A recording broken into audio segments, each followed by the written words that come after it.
Hello दोस्तों, आपका फिर से एक बार मेरे इस YouTube चैनल पर स्वागत है।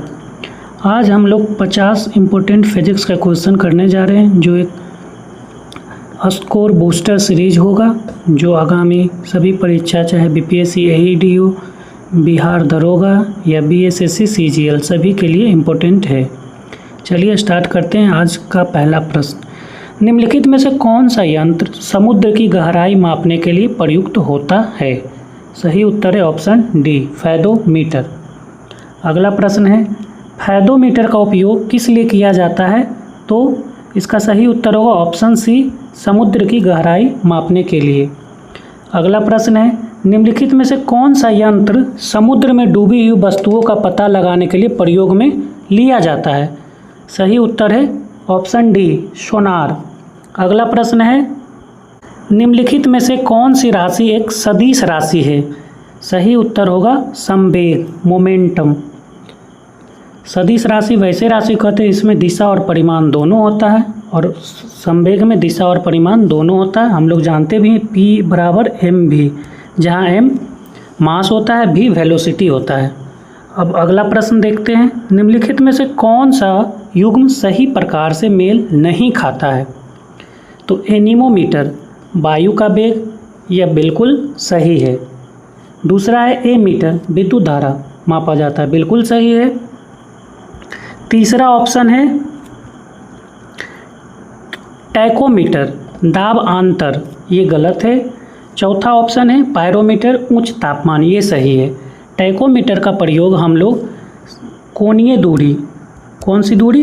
कोणीय दूरी या कोण मापने में करते हैं, जबकि दाब अंतर मापने में किसका प्रयोग होता है? मैनोमीटर का। मैनोमीटर का प्रयोग हम लोग दाब के अंतर को मापने में करते हैं। अगला प्रश्न है, द्रव्यमान m के कण की गति y = ut + हाफ gt² से दी गई है, जहां u आरंभिक वेग है। कण पर लगने वाला बल क्या है? इसका सही उत्तर होगा ऑप्शन बी, F बराबर mg। ये फॉर्मूला पे आधारित था, F बराबर mg। अगला प्रश्न है, न्यूटन के तृतीय नियम का परिमाण निम्न में से कौन सा संरक्षण नियम है? इसका सही उत्तर है संवेग संरक्षण नियम। अगला प्रश्न है, दो वस्तुओं के अभिलक्षी टक्कर में निम्नलिखित में से कौन सा कथन सही है? अर्थात दो वस्तु का टक्कर होगा तो कौन सा कथन सत्य होगा?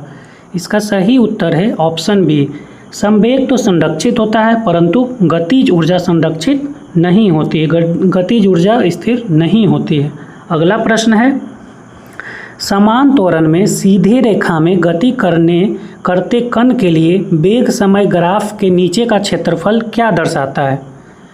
अगर कोई पिंड समान त्वरण के साथ सीधी रेखा में गति करती है तो वेग समय ग्राफ के नीचे का जो क्षेत्रफल होता है वह क्या दर्शाता है?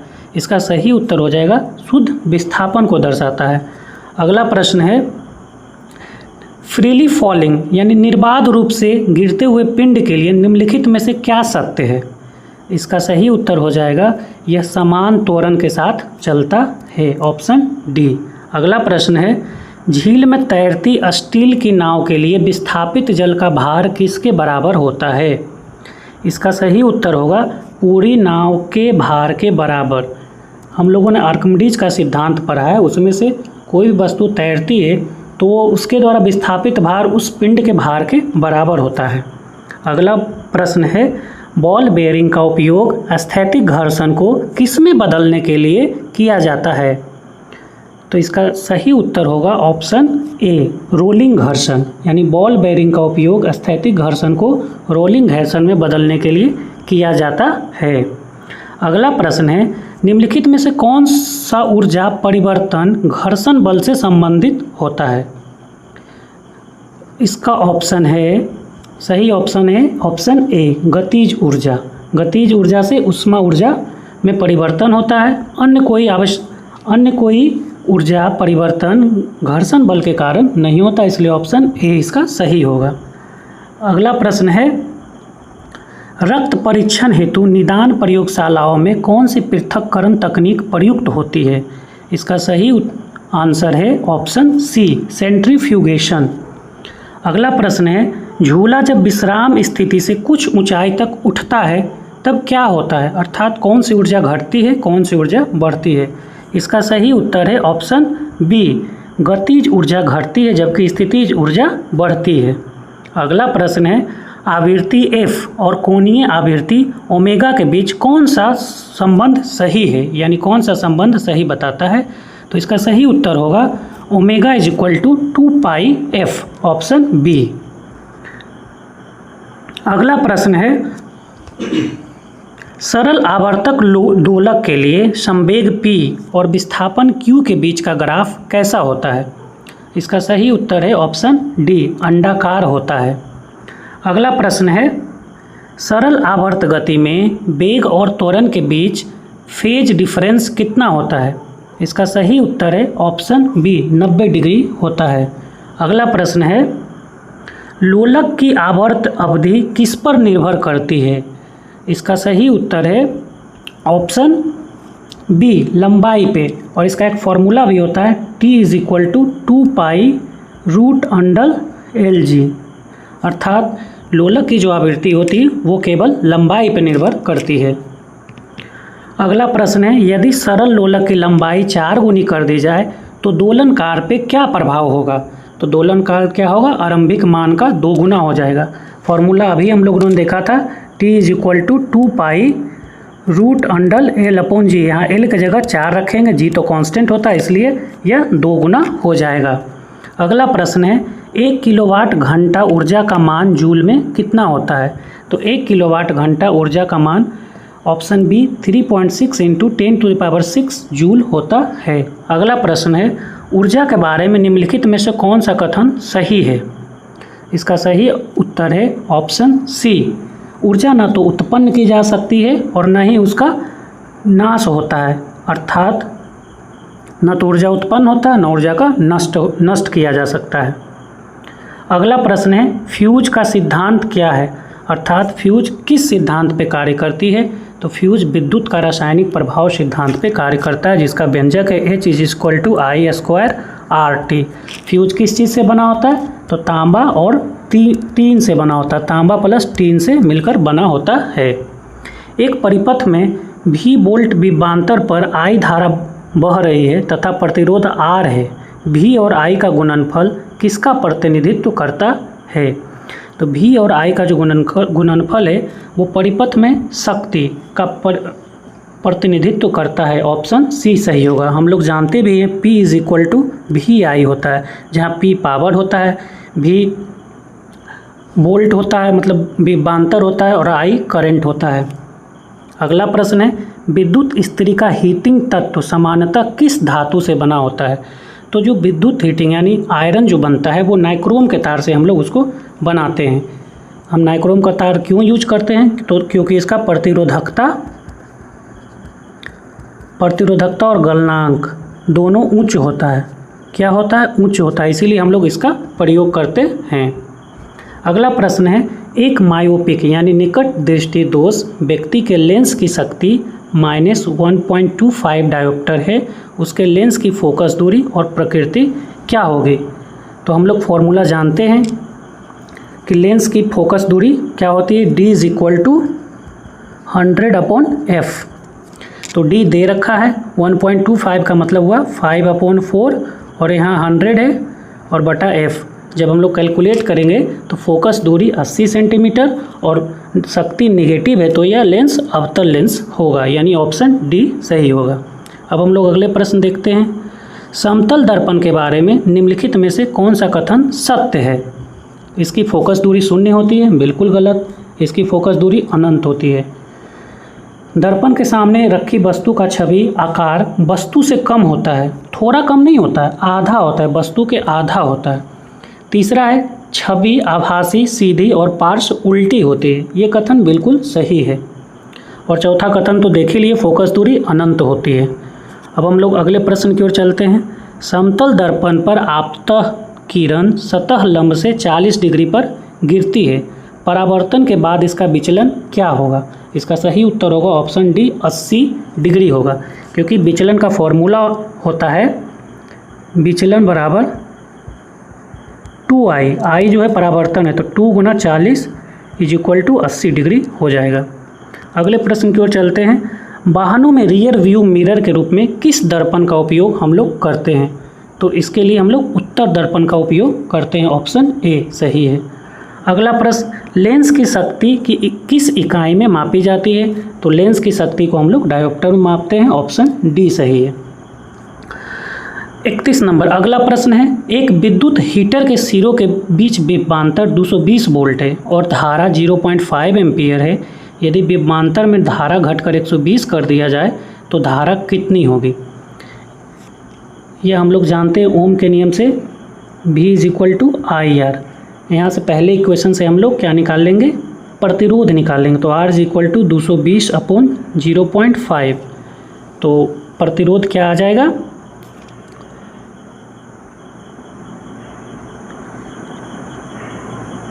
440 ओम आ जाएगा, 440 ओम। और फिर दूसरे इक्वेशन में हम लोग रखेंगे तो I निकालना है तो V/R।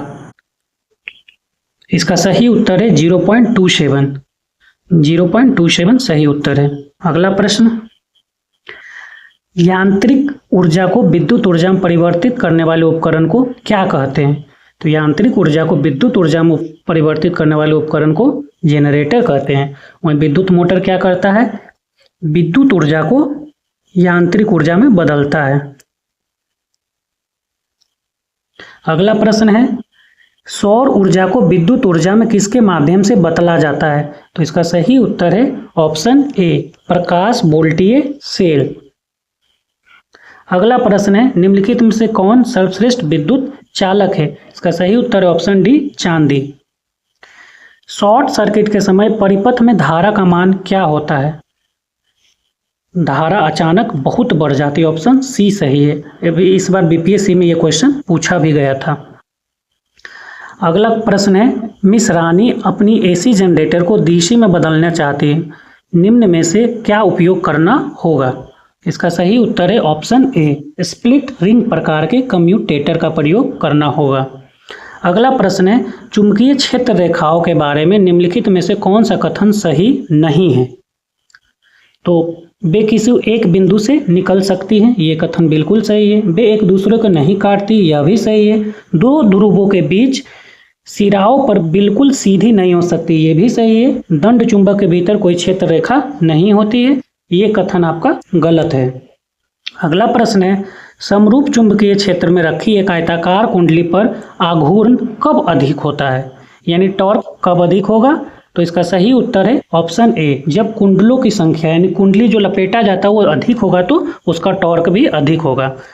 अगला प्रश्न है, यदि कुंडली के भीतर चल रहे चुंबक की गति बढ़ा दी जाए तो कुंडली में विद्युत धारा का क्या होगा? इसका सही उत्तर है ऑप्शन ए, धारा बढ़ जाएगी। अगला प्रश्न है, सेलोनाइड के बारे में कथन दिए गए हैं, उसमें से चुनना है कौन सा कथन सही है। क्षेत्र बल सेलोनाइड में प्रति इकाई लंबाई कुंडलों की संख्या पर निर्भर करता है, ये कथन बिल्कुल सही है। क्षेत्र बल धारा पर निर्भर करता है, ये भी कथन सही है। तीसरा कथन है, क्षेत्र बल सेलोनाइड के व्यास पर निर्भर करता है, यह भी कथन सही है। अर्थात इसका तीसरा कथन गलत है, केवल 1 और 2 सही है, ऑप्शन डी हो जाएगा। अगला प्रश्न देखते हैं, रेडियोधर्मिता के मापने के लिए किसका उपयोग करते हैं? तो जीएम काउंटर यानी गीगर काउंटर का हम लोग प्रयोग करते हैं। अगला प्रश्न है, यदि एक मुक्त इलेक्ट्रॉन 1 किलोवाट के विभवांतर से गुजरता है तो प्राप्त ऊर्जा कितनी होगी? इसका सही उत्तर है 1.6 × 10⁻⁻16 जूल, जो कि हम लोग जानते हैं W = QV होता है। Q का मान 1.6 × 10⁻19 होता है और मल्टीप्लाई 1000 है, क्योंकि 1 किलो वोल्ट है, तो इसका उत्तर हो जाएगा 1.6 × 10⁻16 जूल आ जाएगा सही उत्तर। अगला प्रश्न देखते हैं, निम्नलिखित में से कौन सा विकल्प परमाणु घड़ी के कार्य सिद्धांत का सही वर्णन करता है? तो इसका सही आंसर होगा ऑप्शन सी, सीजियम रुबिडियम परमाणु की अनुनादी आवृत्ति। अगला प्रश्न है, एक साइक्लोट्रॉन द्रव्यमान m और q वाले कणों को त्वरित करता है, बाहर निकलते हैं कण की ऊर्जा किसके समानुपाती होगा? इसका सही उत्तर है ऑप्शन ए, Q²/m। अगला प्रश्न है, निम्नलिखित में से कौन सा बल प्रकृत्या मौलिक है? कौन सा बल मौलिक है यानी फंडामेंटल में है?